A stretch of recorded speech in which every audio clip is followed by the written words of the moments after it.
Oliver Twist, an adaptation of the original by Charles Dickens. Take 3.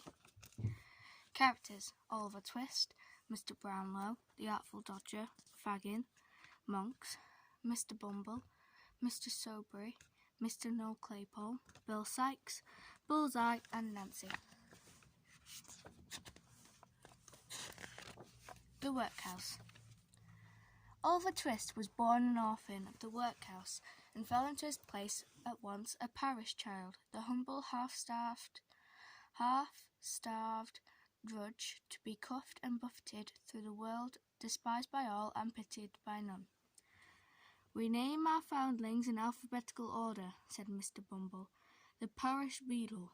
This was a Twist." Oliver's 8th birthday found him a pale, thin boy. Believing that meat made for a rebellious child, the workhouse had a policy of gradual starvation, issuing the children only 3 meals of thin gruel a day, with an onion twice a week and half a roll on Sundays. One evening, little Oliver, desperate with hunger and reckless with misery, rose from the table, basin and spoon in hand, and said, "Please, sir, I want some more." The next morning, a bill hung from the workhouse gate, offering a reward of £5 to anyone who would take Oliver Twist off the hands of the parish. Mr. Soberry, the undertaker, decided to take Oliver as his apprentice, but even he was surprised by the boy's appearance. "Dear me, he's very small," he said. "Why, he rather is small," replied Mr. Bumble, looking at Oliver as if it was his fault he wasn't bigger. "Well, come with me," said Mr. Soberry, leading the way to his funeral parlour. "You won't mind sleeping with the coffins, I suppose?" Due to his natural expression of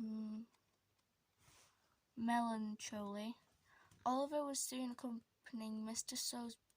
Soberry to all manner of funerals. However, young Mr. Noel Claypole, who minded the undertaker's shop, was jealous when he saw the new boy being promoted so quickly.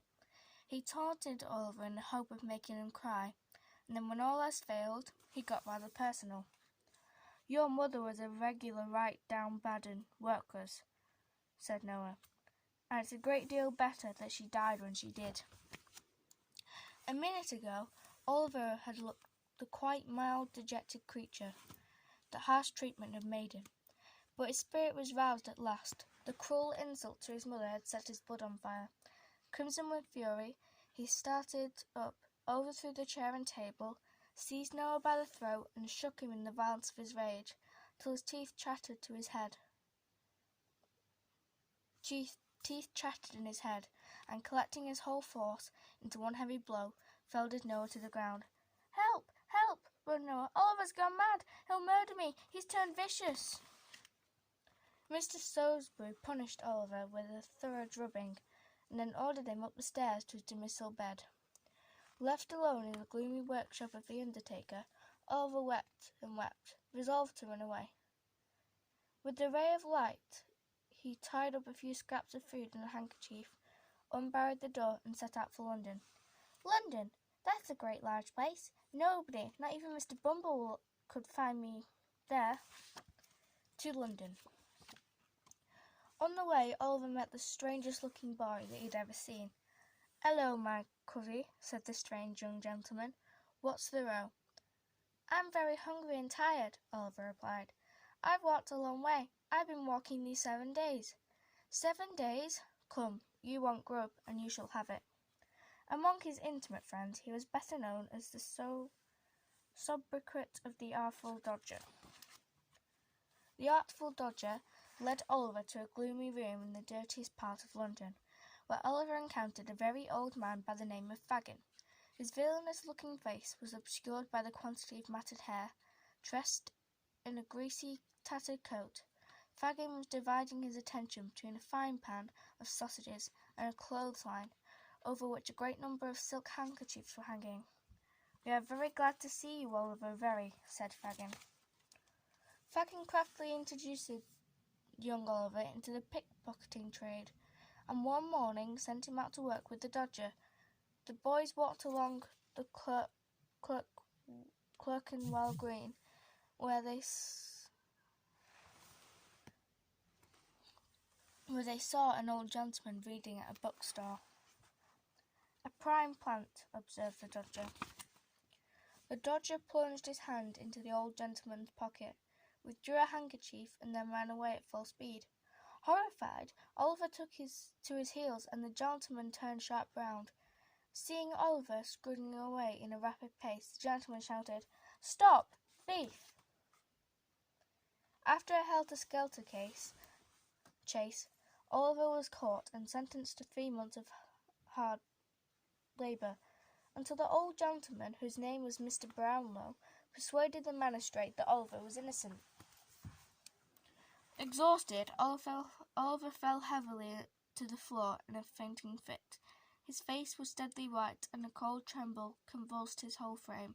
Taking pity on the boy, Mr. Brownlow took him home to Pentonville. Weak and thin and pallid, Oliver awoke at last and looked anxiously around. Mr. Brownlow tended Oliver with kindness and solicitude until his fever was quite past, and then, requiring some books to be returned, sent the young boy out on an errand. Dressed in a new suit with a £5 note buttoned into his jacket pocket, Oliver left the house with a bundle of books. Accidentally turned down a street which was not in his way. He was claimed by Nancy and Bill Sykes, associates of Fagin. Darkness had set in. It was a low neighbourhood. No help was near. Resistance was useless. Fagin kept Oliver locked up and alone for many days, until one morning the Dodger asked Oliver to apply himself to a jabberning his trottercasses, in plain English, cleaning his boots. As Oliver worked, the Dodger tried to persuade him to take up the trade again. "Why don't you put yourself under Fagin, Oliver?" the Dodger said. "If you don't take handkerchiefs, some other cove will." "You've been brought up bad," said the Dodger, surveying his boots with much satisfaction. "Fagin will make something of you, though." The Dodger was right. Fagin had a plan for Oliver. He gave the boy to Bill Sykes, who was in the housebreaking business, and required a boy just Oliver's size for a crack in the far-off village of Chestery. When they reached the house, Oliver was showed through a small lattice window and instructed to unbolt the street door. But there was a flash, a loud noise, a smoke, and he staggered back. "Damnations!" cried Sykes. "They've hit him." Realizing that the game was up, Sykes abandoned the wounded boy and made his good escape to the countryside. Fortunately, Oliver was rescued by the kindly Mr. Brownlow and taken to the countryside, where he grew stout and healthy, and learned to read better and to write. Morning after morning, Oliver scoured the country for flowers, and brought home the fairest that blossomed. One day, Oliver went to a nearby village to deliver a letter. Crossing the inn-yard, he accidentally stumbled into a tall man wrapped in a cloak, whose name was Monks. Monks advanced towards Oliver, glaring at the boy with his large dark eyes. Even though to Oliver he was a total stranger, he seemed to know the boy. "Curses on your head, and black death on your heart. You imp, what are you doing here?" The encounter did not dwell in Oliver's recollection for long. However, he was labouring hard at his education one beautiful evening. Oliver sat at his desk and began poring over his books, but the day became uncommonly sultry. He gladly fell asleep. As he slept, Oliver knew perfectly well that it was his own little room, but suddenly the scene changed, and he thought with a glow of terror that he was back in Fagin's lair. He awoke. Good God! At the window there stood Fagin, and beside him Monks. To London again. Back in the city, meanwhile, Nancy had a sudden change of heart. Wanting to help Oliver, she met Mr. Bramwell in secret upon the London Bridge, and told him all about the plan Fagin and Monks had hatched. Monks struck a bargain with Fagin, Nancy said, that Fagin was to have money for making Oliver a criminal. Monks wanted the boy hanged for a capital felony. He said that he was Oliver's brother, and he wanted their father's inheritance all for himself. "His brother?" exclaimed Mr. Bramwell, clasping his hands. "Those were his words," said Nancy.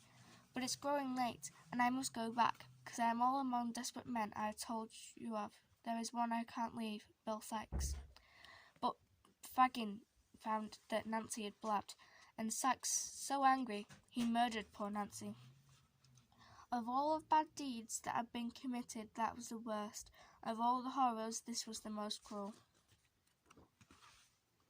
Fortunately, however, Mr. Bramwell apprehended Monks, and made him confess his plot against Oliver.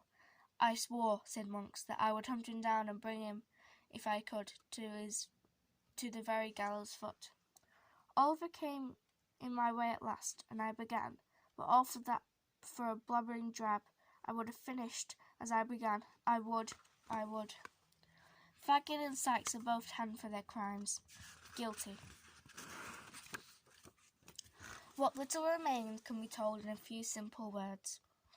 Oliver came to his rightful inheritance, and Mr. Brownlow adopted the young boy as his own son, watching with pride as Oliver shoved the thriving seeds of all he could wish him to become. Oliver's warm and earnest heart was perfectly happy at last. The end.